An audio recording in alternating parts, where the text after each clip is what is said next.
Quais são as estratégias mais poderosas que existem em proteção patrimonial? As maneiras de você defender os seus bens, de defender e preservar a sua riqueza, a riqueza da sua família. No vídeo de hoje eu vou contar algumas estratégias que eu pessoalmente utilizo para o meu patrimônio e que também alguns dos meus clientes mais ricos adotam com o patrimônio deles. Não apenas os clientes mais ricos, como também os mais inteligentes, desde aqueles que possuem pouco patrimônio, sei lá, 100, 150 mil dólares no total de tudo, até aqueles que possuem algumas dezenas, centenas de milhões. O que é que eles fazem para poder se proteger de ações judiciais, de cobranças de impostos inescrupulosas que vão além dos limites que o Estado deveria respeitar, de governantes, quem sabe até de divórcios, enfim,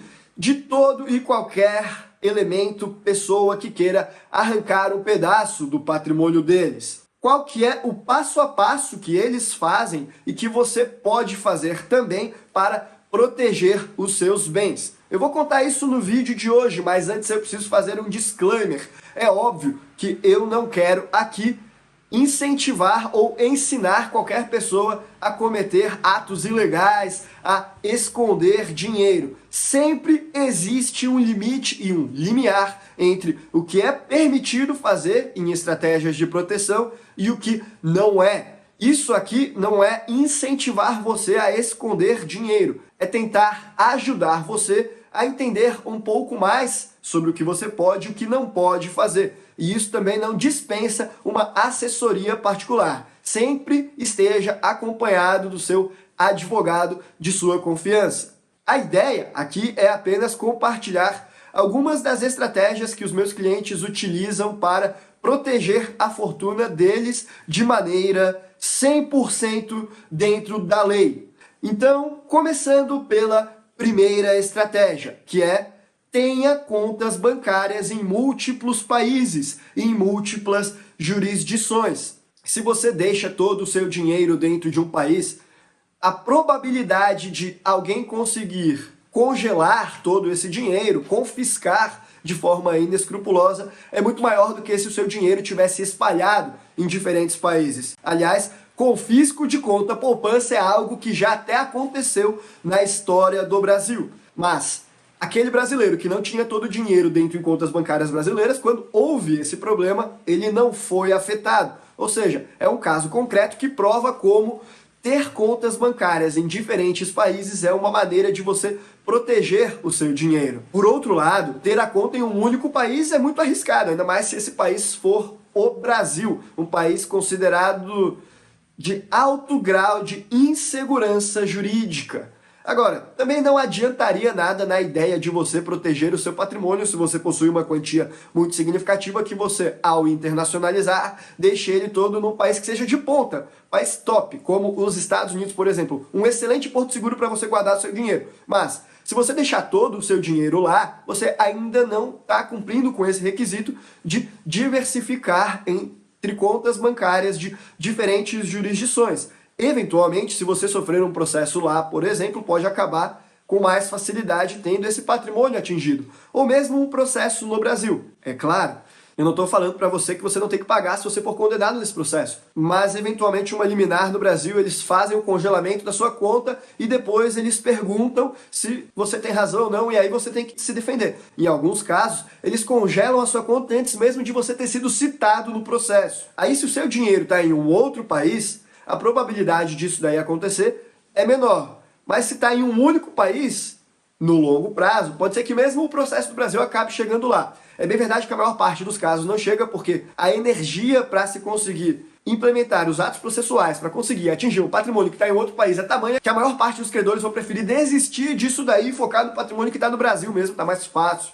Mas eles podem chegar lá. Então, diversifiquem, sei lá, pelo menos 3 jurisdições, ao menos é isso que a maior parte dos meus clientes mais inteligentes e mais ricos fazem. Aí na mesma linha, a segunda estratégia que eu devo lhe dizer para que você proteja o seu patrimônio de maneira tão efetiva quanto os milionários, os bilionários fazem, é ter uma segunda nacionalidade e ter as contas bancárias com essa segunda nacionalidade. Você não apenas deixa o seu dinheiro espalhado em diferentes países, como também a conta que você eventualmente abriu na Europa, por exemplo, você usou o seu passaporte de Luxemburgo, a conta que você abriu no Uruguai, você usou o seu passaporte italiano. Ou seja, aos olhos daquele banco, você é um cliente italiano, você é um cliente luxemburguês. Esse tipo de tratamento pode ser interessante para evitar trocas de informações bancárias. É óbvio, se você for residente fiscal no Brasil, não interessa se você tenha aberto a conta no outro país com um passaporte italiano, você ainda tem a obrigação de informar essa conta no seu imposto de renda de pessoa física no Brasil. Se você se esquecer de informar, isso aí será ilegal. Então, não faça loucuras. Porém, nem todos os países exigem que, quando você mora no país, é residente fiscal lá, você declare as contas que você tem no exterior também. Então, se você mora no Uruguai, por exemplo, que te tributa apenas pelo regime de fonte de renda territorial, você não necessariamente vai precisar informar no seu imposto de renda de lá o patrimônio que você possui fora do Uruguai, uma conta que você tenha aberto com passaporte italiano nos Estados Unidos, por exemplo. Então, além da primeira estratégia, que é ter conta em diferentes países, é abrir essa conta também em diferentes nacionalidades da sua pessoa. E se você ainda não providenciou a sua, bom, acompanhe aqui no canal, a gente tem uma playlist só sobre segunda nacionalidade. É mais fácil você providenciar isso daí, se você tiver disposição para morar no exterior, principalmente, pelo menos por alguns anos, do que a maior parte das pessoas imagina. Dando sequência aqui, a terceira maneira que você pode implementar para proteção patrimonial, e que boa parte dos clientes do canal já estava esperando eu falar que fosse desde a primeira, é ter criptomoedas. Criptomoedas são os únicos ativos atualmente que de fato são ao portador. O dono da cripto é quem tem o acesso às chaves da carteira. Criptomoeda não é nominal. Criptomoeda é um bem intangível e sem fronteiras. Vocês têm noção de como que essas características por si só têm um potencial gigantesco de te proteger de que alguém coloque a mão no seu dinheiro de forma indevida? É um sistema simples, porém repleto de segurança quando você visa proteção patrimonial. E é por isso que eu indico para todo mundo que conheça esse mercado, sobretudo a blockchain do Bitcoin, que na minha opinião é aquela que mais faz sentido.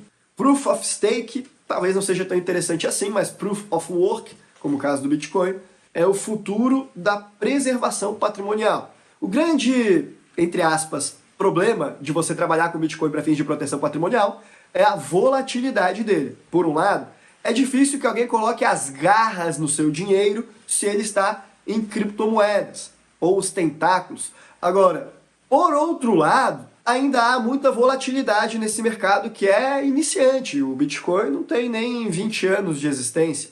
E essa volatilidade significa que se você precisa de liquidez, você pode acabar sofrendo. Então, comprei Bitcoin para guardar dinheiro. Amanhã você decide usar esse dinheiro para pagar as despesas do mês e o Bitcoin caiu 30%. E agora? Certo?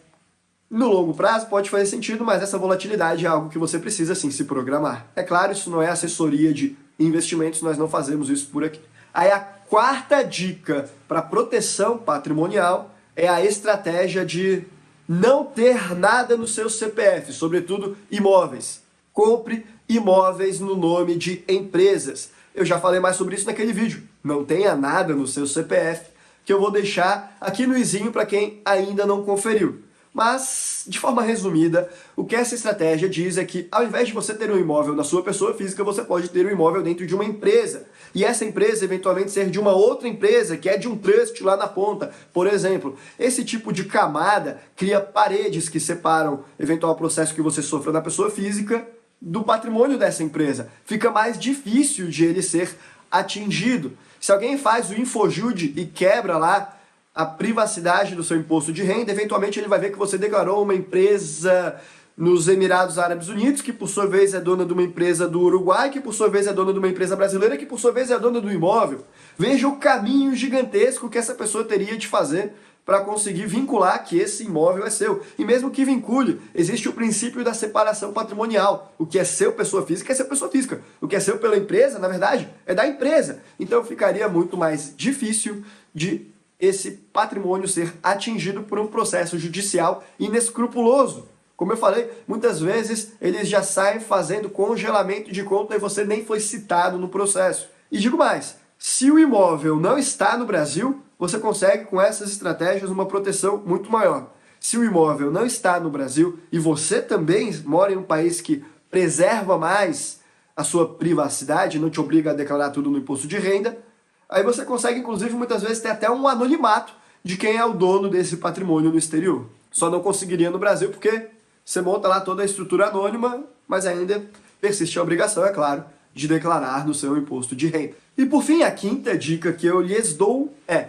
tenha comprovantes de endereço em mais de um local, preferencialmente em mais de um país, porque isso também preserva a sua privacidade na hora que você vai abrir diferentes contas bancárias e também te abre acesso a abrir contas bancárias em diferentes países. Por exemplo, você ter uma casa em Portugal não significa que você é residente fiscal, que você precisa pagar impostos em Portugal. Por outro lado, essa casa pode te gerar um comprovante de endereço. Esse comprovante de endereço pode facilitar que você abra conta em toda a União Europeia. O mesmo se aplica aos Estados Unidos. Você tem um imóvel de veraneio na Flórida ou que você aluga para fazer Airbnb, te dá um comprovante de endereço. Ou para sua empresa, né? Mas você pode ter uma conta pessoal naquele endereço. E com esse comprovante, você tem mais facilidade para abrir conta em banco de ponta, como o Bank of America, o Wells Fargo, o Chase.